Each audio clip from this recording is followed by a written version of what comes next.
What's up, guys? This is Coach Grant with First Down Training, and today we're going to be breaking down 4 different wide receiver press releases that you need to learn. Let's get started. Now, before we get into this video, fellas, if you are a wide receiver and you would like a daily gym and on-field workout schedule to follow, over 500 plus wide receiver drills and gym exercises with sets and reps broken down for you, and a video example of each on-field drill, check out that very first link in the description for our 8-week-long wide receiver ultimate training schedule. So if you guys would like to become a better wide receiver overall, everything you should be doing, again, very first link in that description below. Let's get back to this video. All right, guys, so how this video is going to go down is I'm going to explain when to use the press release, and then I'm going to go over the technique behind the press release and then show you how it's going to look full speed. So this first release is going to be called a Kickstep crossover release. So you would want to use this. So we're going to use this green cone is like where the wide receiver is going to be lined up, and this orange cone is going to represent where the DB is and like when you want to use this release versus a different shade. So we would want to use this release when the DB is inside shade, press coverage, but he's maybe about 2 to 3 yards away from me, okay? So what this Kickstep crossover release is, like, let's say you got to run a fade, right? And you have this inside shade coverage release here from this orange cone. When you have to run a fade, you don't want to just try to take off and run, because that's exactly what the DB wants you to do. The releases that we choose off the line are not based off of the routes that we run. They're based off of where the DB is lined up. The DB dictates what release that I decide to choose, and the distance between me and the DB dictates what release I pick in my like kind of repertoire of releases, right? So if he's 2 to 3 inside, I don't want to just take off and run, because that's where he forces me to the sideline. That's where he wants me to go. His leverage tells me what this DB wants to do. So he's inside shade. His goal is to protect the inside, force me to the outside. So if I have to run an outside breaking route, I got to eat up this space. I got to threaten his leverage to the inside so I have more room to the outside, or it's easier to restack and get skinny on this break. So that's what this Kickstep crossover release is going to do. So the first step of this release, you're going to be stepping almost behind your front foot with your back foot. Now, I know that seems like a compromising position. It's not, because he's 2 to 3 yards away. If he's right up in your face, you never want to do this. So you're going to be here. You're going to step. This is the kick step. So it's going to be kick, plant, crossover to threaten his leverage. The kick and the plant step attack the DB. It threatens him. It gets into his midline to get him to keep that leverage. Then the crossover threatens him. We were trying to make him think we are running a slant, just trying to get in front of him, because that will move him and create more space to the outside. So again, the steps on this release, we are going to be coming out here. It's kick, plant, 1, 2. Now, when you take that kick, you're going to feel what I'm talking about. Your feet are going to be inside of your frame. You're going to feel like you're in a more explosive position to really sell that release and to sell that move. So I'm going to show you how this is going to look full speed. That's when you'd want to use that kick step crossover release. All right, guys, so this next release that we are going to be talking about is called a punch step crossover release. So you would want to use this in pretty much the exact same situation that we just talked about with that Kickstep crossover release.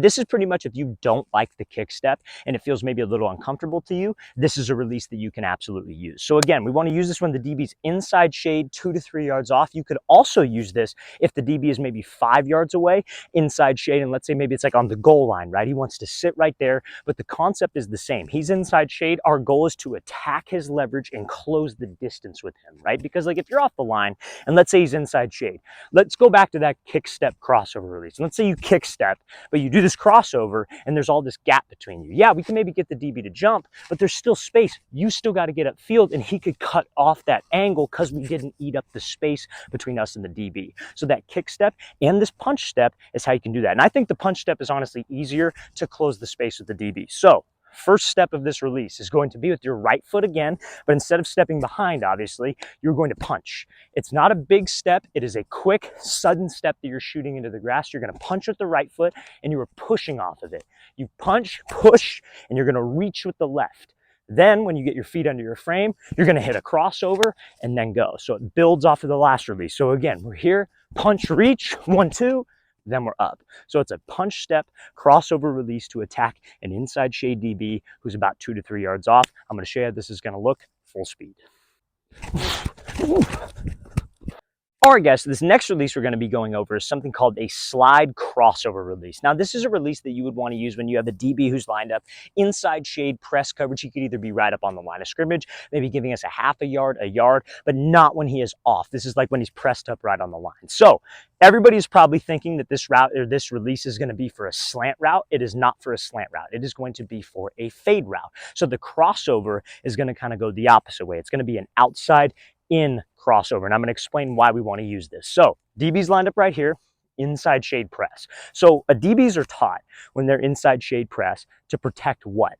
Protect the inside. Do not give up the slant. Do not give up the dig, the post, etc. Right? So if I have to run, you could honestly use this release, I would say, on an inside breaking route, but it would take a little bit too long. I prefer this mainly for a fade or like an outside breaking route, like a stop route and like maybe a later read, like curl route, if you will, backside, something of that nature, because it does take a little bit, right? But again, it's good to have releases that are for backside or later read routes. So if he's inside shade, and DBs are literally taught this. They see a wide receiver slide to the outside.